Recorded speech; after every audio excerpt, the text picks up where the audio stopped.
Hi hello friends, எல்லோருக்கும் வணக்கம். இன்றைக்கி சூப்பரான ஒரு தமிழ் கே ஸ்டோரி பற்றி தான் உங்ககிட்ட நான் சொல்லலான்னு முடிவு பண்ணியிருக்கேன். தயவுசெய்து லைக் அண்ட் சப்ஸ்கிரைப் பண்ணிவிடுங்க நண்பர்களே, ப்ளீஸ். சரி வாங்க கதைக்குள்ளே போயிடலாம். இப்போ இந்த வீடியோ ஃபஸ்ட்டு நீங்கள் எந்த ஊர்லேருந்து பார்க்குறீங்க தயவுசெய்து சொல்லுங்கள். சென்னை, நான் சென்னையிலேருந்து பேசுகிறேன். அதேமாதிரி நீங்கள் எந்த ஊர் சொல்ல, கோயம்புத்தூரா, திருச்சியா, சிவகங்கையா, அரியலூரா, கிருஷ்ணகிரியா, தயவுசெய்து எந்த ஊருன்னு சொல்லுங்கள். அதே மாதிரி ஒரு டைம் என்னன்னு கூட சொல்லிவிடுங்க. நான் நோட் பண்ணி வச்சுக்கிறேன். இரவா, நைட்டா, காலையா, மதியமா. அதே மாதிரி கமெண்டில் உங்கள் ஊர் பேர், கிராமம் பேர் எது இருந்தாலும் சொல்லுங்கள். உங்கள் பேர் கூட சொன்னால் கூட சந்தோஷம்தான். அதே மாதிரி சப்ஸ்கிரைப் பண்ணாதவங்க சப்ஸ்கிரைப் பண்ணிவிடுங்க. பக்கத்தில் இருக்க பெல் ஐக்கன் கொஞ்சம் தட்டி விட்டுருங்க. இந்த கதை கண்டிப்பாக உங்கள் ஹார்ட்டை டச் பண்ணுற மாதிரி கதை தான். சரி, ரெடியாக ஆரம்பிக்கலாமா? இந்த கதை சென்னையில் ஆரம்பிக்கிறது. 2023ஆம் ஆண்டு மழை பெய்து கொண்டிருக்கும்போது அந்த மாலை வெயிலில் சாலை எல்லாமே தண்ணி நனைஞ்சு ஓடிட்டே இருக்குது. கார்கள் ஹாரன் சத்து கூட மழை ஒலியில் மங்கிலமாக நேரம். 28 வயசு அர்ஜுன் தன் 9 மாடி கண்ணாடி ஆஃபீஸ்லேருந்து ஜன்னல் வழியாக நின்று மழையை பார்த்து ரசிச்சுட்டே இருந்தான். அவன் பெரிய கம்பெனியில் சிஇஓ, கோடிக்கணக்கான டர்னோவர். ஆனால் அந்த பெரிய அலுவலகத்தில் அவன் மனசு மட்டும் ரொம்ப தனியாகவே இருந்துச்சு. வெளில பார்க்கும்போது எல்லாம் சரியாக இருந்தாலும் உள்ளுக்குள்ளே ஏதோ ஒரு காலியாக ஒரு உணர்வு எப்போவுமே அவளை தொடர்ந்து கொண்டே இருந்தது. சார், உங்கள் புது பர்சனல் அசைன்மெண்ட்டு வேணுமா அப்படின்னு கேட்டதுக்கு செக்யூரிட்டி ஆஃபீஸ் கேட்டார். மெதுவாக சொன்னார். கதவு திறந்ததும் உள்ளே வந்ததும் 25 வயசு பையன் மிதுன். கொஞ்சம் கருப்பு நிறம், உயரமான உடம்பு, எளிமையான வெள்ளை சட்டை, கருப்பு பேண்ட்டு. கிராமத்து பையன் மாதிரி தோன்றினாலும் அவன் கண்களில் ஒரு அமைதியான பலம் இருந்தது. அவன் புன்னகைக்கும் போது முகம் முழுக்க ஒரு வெதுவெதுப்பு பரவியது. வணக்கம் சார், நான் தான் மிதுன். திருச்சி அருகே உள்ள ஒரு சின்ன கிராமத்துலேருந்து வந்திருக்கேன்.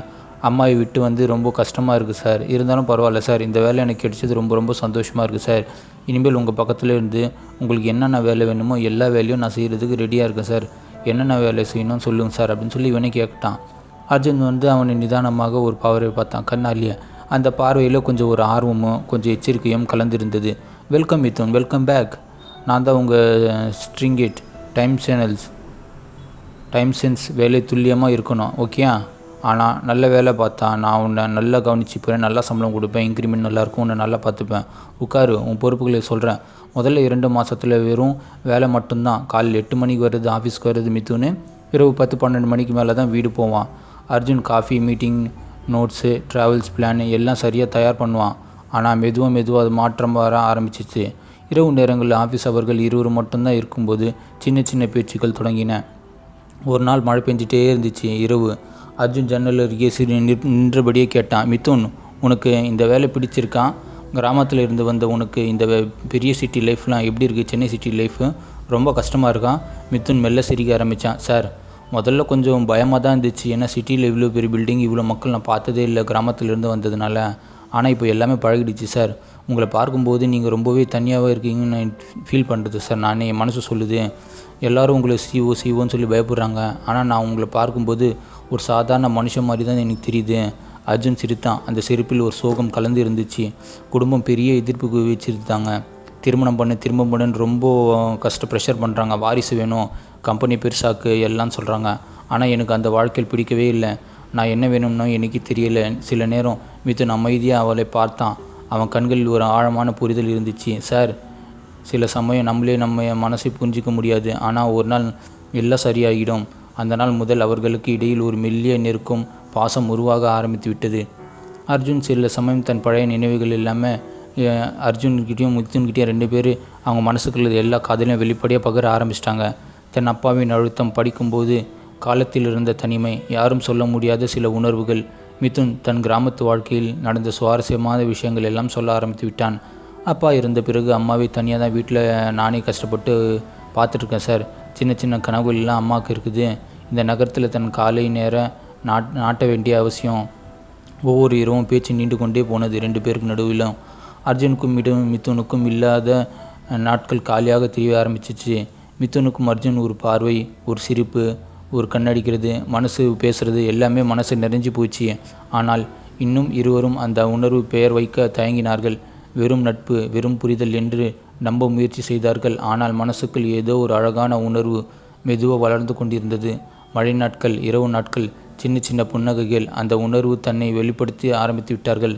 அர்ஜுன் சில சமயம் மிதுன் தோளில் கை வைத்து பேசுவான்.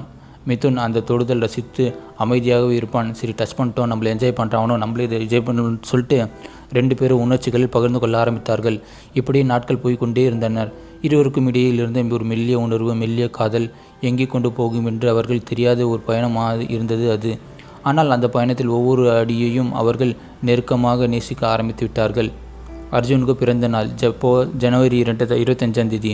முழு ஆஃபீஸும் பார்ட்டியில் இறைச்சலாக பார்ட்டி, டான்ஸு, பப்பு அப்படின்னு இருந்துச்சு. வெளிச்சங்கள், இசை, சிரிப்பு, சத்தம் எல்லாமே நிறைஞ்சிருந்தாலும் அர்ஜுனுக்கு முகத்தில் ஒரு சோர்வு தெரிஞ்சது.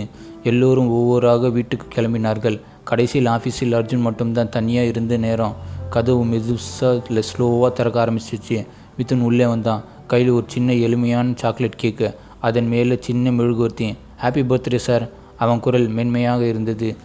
இது என் ஊரில் இருந்து கொண்டு வந்த செல்வரத்தை சார். அம்மா தான் சொல்லி அனுப்பிச்சாங்க உங்ககிட்ட கொடுங்கன்னு சொல்லிட்டு. உங்களுக்காகவே கேக்கெல்லாம் ரெடி பண்ணிவிட்டு வெட்டி எடுத்து வந்திருக்கேன் சார். அர்ஜுன் கண்கள் திடீர்னு ஈரமாக இருந்துச்சு. அது ஆனந்த கண்ணீர் கூட வச்சுக்கலாம். யாரும் இப்படி எனக்கு சின்ன பரிசோடு இவ்வளோ அக்கறையோடு அவங்களே செஞ்சு எனக்கு எடுத்துருந்து கொடுத்ததில்லப்பா.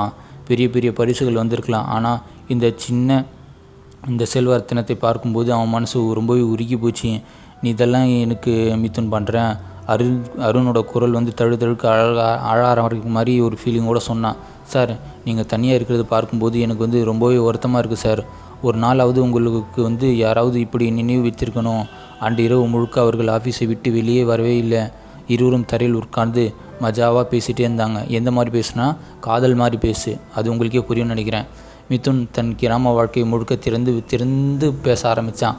அப்போ இருந்தபோது அந்த கஷ்டங்கள், அம்மாவை தனியாக விட்டு வரும்போது ஏற்பட்ட குற்ற உணர்ச்சி, திருச்சி அருகே உள்ள அந்த சின்ன கிராமத்தில் நடந்த சின்ன வாழ்ந்த வீடு, அந்த வயல்வெளிகள் எல்லாம் சொல்ல ஆரம்பிச்சிட்டான். அவர்கள் பேசும்போது கண்கள் சிவந்து கொண்டே இருந்தனர். அர்ஜுன் முதல் முறையாக தன் உள்ளுக்குள் இருந்த விஷயத்தில் வெளிப்படையாக சொல்ல ஆரம்பித்து விட்டான். என் அப்பா எப்பவும் என்னை ஒரு சிஓவாக மட்டும்தான் பார்க்கிறார். காதல் உணர்வு, தனிமை, இதெல்லாம் அவருக்கு ரொம்ப பெருசாக இருந்துச்சு. நான் யாரையும் காதலிக்கிறேனோ, எப்படி வாழ வேண்டும் என்று எனக்கு நல்லா தெரியும். ஆனால் அதை சொல்லவே முடியாத அளவுக்கு அழுத்தம் கொடுக்கிறார்கள். அந்த இரவு அவர்களுக்கு இடையில் ஒரு புது பாலம் போல் உருவானது. வார்த்தைகளால் மட்டும் இல்லாமல் மனசாலும் ஒருவர் புரிந்து கொள்ள ஆரம்பித்து விட்டார்கள். ஏன்னா 2 பேர் நடுவில் காதல் மலர்ந்துச்சு. ஆனால் வெளிப்படையாக சொல்ல மாட்டேன்றாங்க. மார்ச் மாதம் வந்துச்சு. ஒரு ஞாயிற்றுக்கிழமை இருக்கும். அர்ஜுன் அப்பாவிடமிருந்து ஃபோன் வந்தது. நாளே ஒரு பெண்ணை பார்க்க ஏற்பாடு செஞ்சுருக்கேன்ப்பா. நீ ஒரு சிஇஓன்னு சொல்கிறேன், குடும்பத்துக்கு வாரிசு வேணும். அதனால கண்டிப்பாக நம்ம காசெல்லாம் பார்த்துக்கிற ஒரு பொண்ணாவது வேணும், வாரிசு வேணும். இன்னும் எவ்வளோ தானே நீ தனியாக இருப்பேன். அர்ஜுன் கோபத்துடன் ஃபோனை வீசி விட்டான். ஃபோன் உடைந்து விட்டது. மனசு பொறுக்க முடியாமல் இரவு ஒரு 10 மணி இருக்கும். மிதுனுக்கு ஃபோன் செய்தான். மிதுன், என் வீட்டுக்கு வா, போலூர் பக்கம் இருக்குது, தனியாக இருக்க முடியலையா? மிதுன் உடனே ஓடி வந்தான். பங்களாவில் நுழைந்ததும் அர்ஜுன் தலையை பிடித்தபடி அழுது கொண்டே இருந்தான். அவன் கண்ணீரை மிதுன் முதல் முறையாக பார்த்தபோது அவன் மெதுவாக அருகில் அர்ஜுன் தோலை பிடித்து கொண்டான். நான் யாருக்கும் சொல்ல முடியாத வழியை தான் இப்போது நான் உங்ககிட்ட சொல்லான்னு முடிவு பண்ணியிருக்கான்டா. கொஞ்சம் கேட்டுக்கோடா அப்படின்னு சொல்லிட்டு மிதுன்கிட்ட சொன்னான். என்னை புரிஞ்சுக்கிற ஒரே ஒரு மனுஷன் நீ மட்டும்தான். ஏன்னா எங்கள் பேரண்ட்ஸே என்னை புரிஞ்சிக்க மாட்டேன்றாங்க, ரொம்ப ப்ரெஷர் பண்ணுறாங்க. ஆனால் நீ என்னை புரிஞ்சுக்கிறடா. அதற்கு பிறகு அவர்கள் இடையில் இருந்த உறவு மெல்ல மெல்ல காதலாக மாறிவிட்டது. வெறும் புரிதலில் இருந்த ஒரு அழகான நட்பாக இருந்தது. பிறகு அதற்கு அப்பால், காதலுக்கு அப்பால் ஒரு உணர்வு, கள்ள உணர்வோ உல்லாச உணர்வோ எதுவும் அப்படி மாறிச்சு. ஆஃபீஸில் யாரும் இல்லாத நேரத்தில் அர்ஜுனும் மிதுனும் கையை மெதுவாக பிடிப்பார்கள். மிதுன் வெட்கத்தோடு சிரிப்பான். சின்ன பார்வைகள், தோளில் கை வைப்பது, தடவுவது, இரவு நேரத்து பேச்சுக்கள், காதல்கள் எல்லாம் அவர்களுக்கு இடையே ஒரு ரகசிய உலகத்தை உருவாக்கிவிட்டது.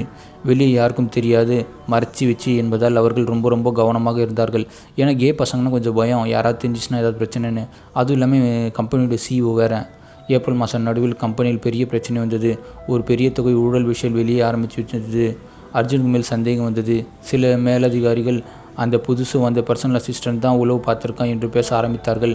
மிதுன் தான் ரிப்போர்ட்டை தயாரித்து என்பதால் சந்தேகம் அவன் மீது விழுந்தது. அர்ஜுனுக்கும் மனசு குழம்பி போயிட்டது. ஒரு மாலை நேரத்து ஆஃபீஸில் அவன் மிதுனை கூப்பிட்டான். நீ என்னை ஏமாத்திட்டியாடா?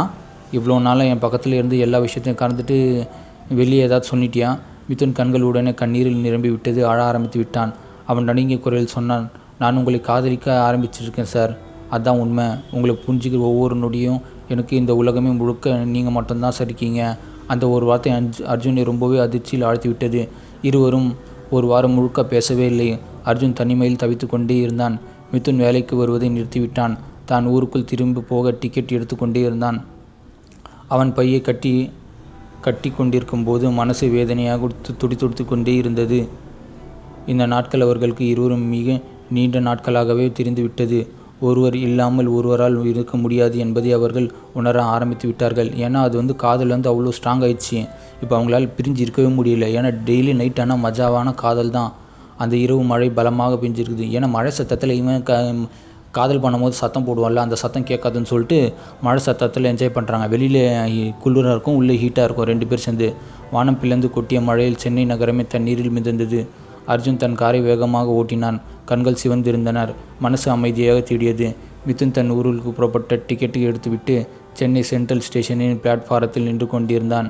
அவன் கண்களில் கண்ணீர், மனசில் வேதனை. மிதுன் நில்லு. அர்ஜுன் காரை நிறுத்திவிட்டு ஓடி வந்தான். அவன் குரல் மழை துளைத்து வந்தது. மிதுனும் திரும்பி பார்த்தான். அவன் கால்கள் நகரவே இல்லை. மழை இவரையும் நினைத்து கொண்டே இருந்தது. அர்ஜுன் அருகில் வந்து மிதுன் கையை இறுக்கமாக பிடித்து கொண்டான். அவள் உடம்பு மழையினால் நறுங்க ஆரம்பிச்சுவிட்டது. நான் உன்னை இழக்கவே முடியாதுடா. என் உயிரே நீதான்டா. நீ இல்லாமல் என்னால் ஒரு நாள் கூட தனியாக வாழ முடியாதுடா. ஏன்னா தன் கையை தன்னுக்கு உதவி பண்ணுறது பதிலாக நான் உன்னையே பண்ணிடுவேன்டா. உன் புன்னகை இல்லாமல், உன் பேச்சு இல்லாமல், உன் அக்கறை இல்லாமல் என்னால் வாழவே முடியாது. நீ போனால் எனக்கு எல்லாம் முடிஞ்சு போயிடும். மிதுன் அழுதான். அவன் கண்ணீரில் மழையோடு கலந்தது. எனக்கு உங்களில் பிரிய முடியவே இல்லை அர்ஜுன். நீங்கள் இல்லாமல் எங்கே போவேன் நான்? ஆனால் உங்களுக்கு பிரச்சனை மாறிடக்கூடாது. உங்கள் குடும்பம், உங்கள் நிலைமை எல்லாமே எனக்கு தெரியும். அந்த நொடியில் அர்ஜுனும் மிதுனும் முகத்தை இரு கைகளால் பிடித்தார்கள். மழை நீர் அவர்கள் முகத்தில் வழிந்து ஓடியது. அர்ஜுன் மெதுவாக மிதுனை உதடுகளால் தொட்டான். அது ஒரு அழகான நீண்ட உணர்ச்சி நிறைந்த ஒரு உம்மா. அந்த உம்மாவில் அவர்கள் இருவரின் தவிப்பும் காதலியும் வலியும் நம்பிக்கையும் எல்லாம் கலந்து போய்விட்டது. மழை அவர்களை சுற்றி அழகாக திரை போல் பெய்து கொண்டே இருந்தது. அந்த உம்மாவுக்கு பிறகு இருவரும் ஒருவர் இறுக்கமாக அணைத்து கொண்டார்கள். காதல் பண்ணுறாங்களாமா. என்ஜாய். யாராவது காதல் பண்ணியிருந்தால் இந்த மாதிரி கமெண்ட் பண்ணுங்கள் நண்பர்களே. வார்த்தைகள் எதுவும் தேவையே இல்லை. மனசுக்குள் பேசி கொண்டே இருந்தார்கள். அர்ஜுனும் மிதுனும் கையை பிடித்து அழைத்து சென்றார்கள். வா, நம்ம விட்டு போகலாமா என்று இரவு அர்ஜுன் போலூர் பங்களாவில் இருவரும் திரும்பினார்கள். வெளியே உலகம் எப்படி இருந்தாலும் சரி, அந்த அறைக்குள் அவர்கள் இருவர் மட்டுமே இருந்தார்கள். வெளியுலக சத்தங்கள் எல்லாமே வெகு தொலைவில் இருந்தனர்.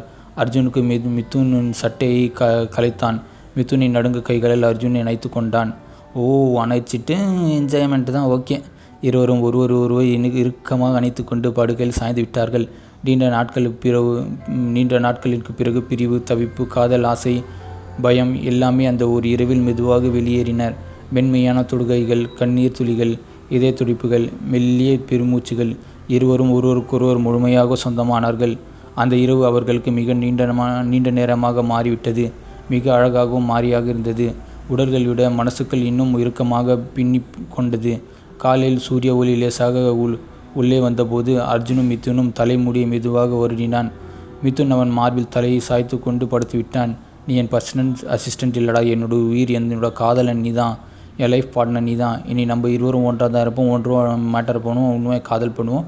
ஒன்றாக விளையாடுவோம். ஒன்றாக காதல் பண்ணலாம். என்ன சவால் வந்தாலும் சரி, நான் உன்னை விட்டு போவே மாட்டேன். மிதுன் கண்களில் கண்ணீரோடு சரிந்து விட்டான்.